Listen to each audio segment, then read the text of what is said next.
Hello friends হচ্ছে না।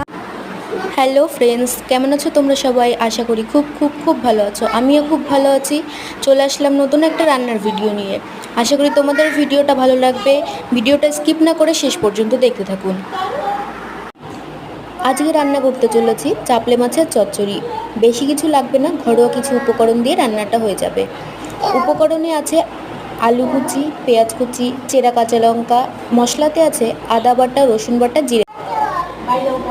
কড়াইতে কিছুটা তেল দিয়ে ওতে জিরে ফোড়ন দিয়ে কিছুটা কেটে রাখা পেঁয়াজ কুচি, চেরা কাঁচা লঙ্কা, আলু কুচি, আদা বাটা, রসুন বাটা এবং জিরে বাটা দিয়ে আর কিছুটা হলুদ আর কিছুটা লবণ দিয়ে একটু ব্রাউন করে ভেজে নিতে হবে।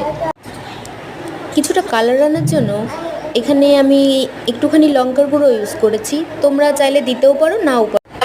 এরপরে মাছটা দিয়ে